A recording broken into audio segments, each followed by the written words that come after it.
Sa edad na 19 years old, mahaba-haba na ang listahan ng mga pagsubok na kanyang pinagdaanan.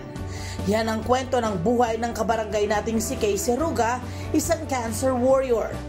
Hinaharap ngayon ni Casey ang karamdaman ng buong lakas at tapang kasama ang kanyang pamilya.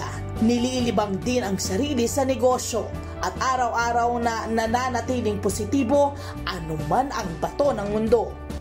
Bilang isang kabataan, hindi magiging hadlang ang aking karamdaman upang ipagpatuloy ko ang aking mga pangarap. Humanga sa tibay ng puso at katatagan ni Casey dito sa KKB, Kwentong Kabarangay. Abaya, ito na! Kilalanin natin ang husto si Casey! Good morning, Casey! Good morning! Good morning po. Good morning po sa inyo. Napakabata at napakaganda Oo, nito ni 19 Casey, years my old. friend. Bati ka naman sa ating mga kabarangay. Hello po, Barangay 172 Orduha. Yan! Friend! Okay. Ito na. At 19 years old, Correct. ikaw ay isang cancer warrior. Pwede mo bang ikwento sa amin kung ano ang anong klaseng cancer ito? Anong laban niyang pinagdaraanan mo? Ano po, meron po akong papillary thyroid carcinoma na late lang po namin na-detect since nag-undergo po ako ng first surgery ko, subtotal. And nung biopsy po yun, we found out na ano po siya, cancer po siya.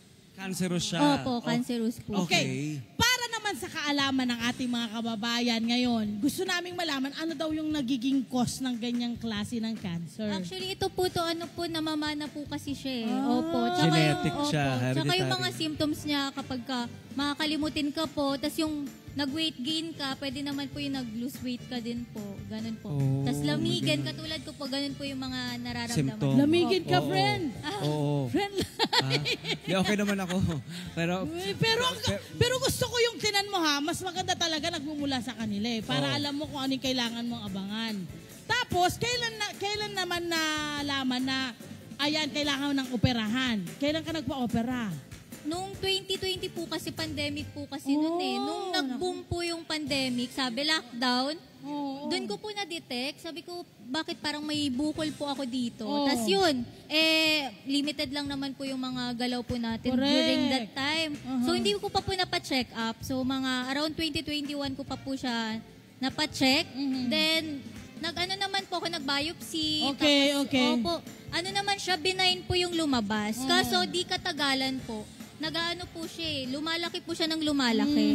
And, ang tawag dito, kasi college student din po ako. So, Yun, isa pa yun. nahirapan po ako na magpa-opera kaagad kahit na in-advise na po ako. Naoperahan ka na. Opo, naoperahan naman na po ako ngayon dahil may bakasyon na po namin ngayon. so successful ang operasyon. Successful naman po, June 8 yung subtotal ko. Tapos, nung nalaman namin cancer po siya, by June 20, inoperahan po ulit ako. So bago Inoperahan opera ka. lang yan? Opo, bago opera lang ito na po yun, siya. bago lang to. Opo. Ang lakas nito So hinay-hinay lang ha. Major operation Kasi wala pa yun eh. isang buwan. Opo. Wala pa isang. O hinay-hinay lang Major tayo. Sige. operation. Okay. Sa pagsubok na meron ka ngayon, sino yung mga nandyan para suportahan ka? Siyempre, unang-una po dyan ang ating ama. Ayan, dyan po siya. At ang ating pamilya po. Yun po. Lalong-lalo na po ang aking mga kapatid. Yung kuya ko po na breadwinner din po namin. Na Shout out mo! sa Opo, kuya hello mo. Kuya Alvin. Ayan. Itong family mo, ayan. Opo, yan po yung family Yan ang ko mga support group po. Siyempre, family, ano? Iba ang may family support. No, Iba talaga yun Iba talaga. Eto na. Ayaw mo nang aasa sa halimbawa tutulong at ibibigyan lang siya. Hindi yun yung gusto niya. Kaya nag-open siya ng business. Oo. Pero nakatulong din sa kanyang pagsusuporta para matustusan yung gamot para sa sakit mo. Paano? Ikwento mo naman sa amin yun. Nung nalaman ko po na mag-undergo po ulit ako ng second operation, Ayan. naisip ko po na magkaroon po ng initiative na mag-pre-love selling po ng mga Yun. damit ko. Ito yun. So nagsimula po talaga ako from the scratch. Walang puhunan kundi yung mga damit ko po, yung mga gamit ko po talaga. And then ayun po, nung successful naman yung operation, nagamit ko po yung mga kinita ko po doon. Galing! Opo, nagamit ko po. Very good. Tap- Nagtuloy-tuloy na yung Opo, negosyo, nagtuloy-tuloy syempre. naman po. Then may isa pong tao na nagmagandang loob. Nasa messenger ko po siya. Shoutout opo. mo na siya. Hello po, ma'am. Ma'am Ami. Ay, Hello Ma'am po. Ami! Hello po. Hello po. Love, love. Opo. Anong ginawa niya? Anong laman ng message na yun? Sabi niya po kasi na-inspire daw po siya. Actually, hindi ko na po nakita yung mga message po noon that time. Since ang dami po talagang nagme-message. Opo, dahil doon, parang tuloy-tuloy niya talaga ako minessage. Then hanggang, Anong sinabi niya sa mga unang message niya? sabi niya willing to help daw, may mga ipapadala daw po siyang gamit. Tapos hanggang sa nasa hospital pa po ako, doon ko lang po, nung second operation ko, doon ko lang po nabasa yung message niya. Then yun po, nagkaroon na po kami ng communication. Correct. So Opo. my friend, ang ginagawa niya, imbis na pera yung parang hihingi niyang Opo. donation, mga pre-love. Items. Yes. At maraming nag-respond. Kasi Opo. totoo naman yun, friend, imbis na, yun lang, pakalat-kalat lang sa mga bahay po ninyo, eto makakatulong kasi pinagkakakitaan niya para pantustos sa kanya. Husay. Ang Ito ba yung galing. negosyo, nakikita mo magtutuloy-tuloy, papalakihin mo na, ito na talagang negosyong gusto mo? Opo naman po, mag-e-expand pa po ako at mag-e-explore pa po ng mga ibang business din po. Okay. Opo. Ipakita natin, my friend, itong kanyang mga ano dito, mga kanyang pangapaninda. Kung gusto mo ng complete OOTD. Of course, hindi lang po mga pre-loved ang meron siya. No, meron din po siyang mga staff na galing ng Bangkok, Thailand. Ayan. So ito, kumpleto na, Ayan. Ang cute. Yan, buong ensemble na yan, ay, magkano yan? Magkano yung lumalabas? ganito? Po yung dress po, 350 lang po ito. 350 Aba. lang yan. Opo. Ito po kasi ano naman po yan parang imitation po. Oo, ayan siya. Okay, Ito naman bag, 350. ito, magkano naman ito?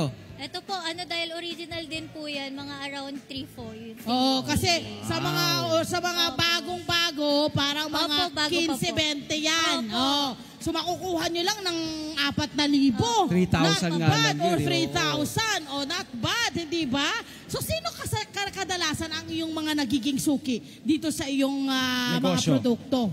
Actually, unang-una po yung mga kaibigan ko po Yun. yan. Full support po sila sa akin. And yung mga kapamilya ko po, mga ka-churchmate ko po. Ayun! Talaga yung mga kabarangay, pag nag-join hands para sa isang cause, maganda ang napupuntahang resulta, no, my friend? Ang nangyayari rito, love, Yes.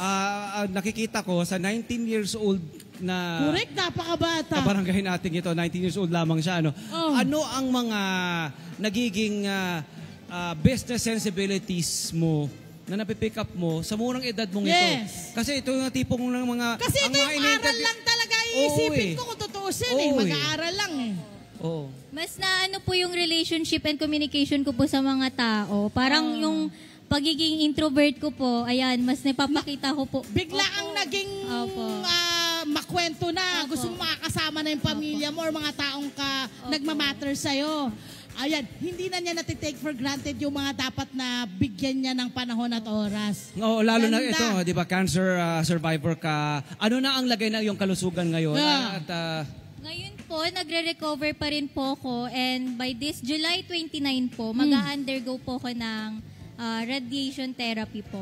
Okay. Opo. Treatment po yun para maalis na po yung mamatay yung mga cancer cells po Yes. na natitira po. Opo. Pero friend, ang unang-unang kalaban nito, pag ganitong meron kang, kasi syempre hindi ito easy na karamdaman eh. Di ba talaga, ito yung mga iniiwasan ng napakaraming tao.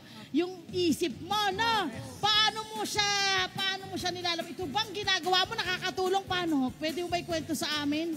Ano po sa ama lang po talaga. Sa totoo lang po, kung ako lang po kasi, hindi ko po talaga kaya to eh. Oo, Opo. mananalangin. Panalangin lang po Tapos talaga. ito, yung ginagawa mo, parang nananakaw niya yung atensyon Opo. na para Mas nagiging busy po ako. Yun, nagiging at makabuluhan din po yung mga ginagawa mo kaysa mag-isip pa ng hindi maganda.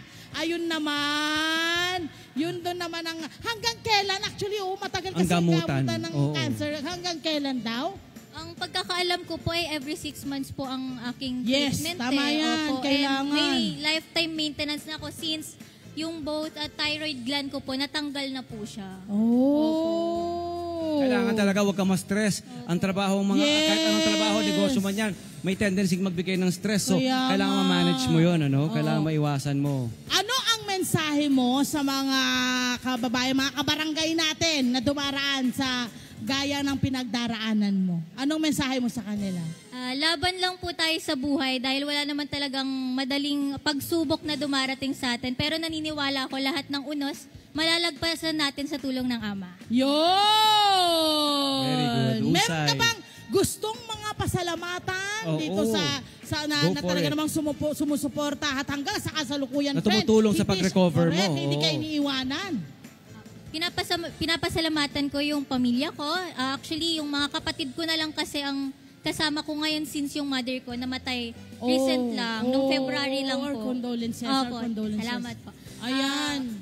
Yun po, pinapasalamatan ko po yung mga kaibigan ko po, churchmate ko. And of course, yung boyfriend ko po, nakatulong ko po dito sa pagbebenta. Yan. Maswerte. Mabuhay ka. Mapalad ka dahil ikaw ay narito. Hindi ba? New lease on life ito.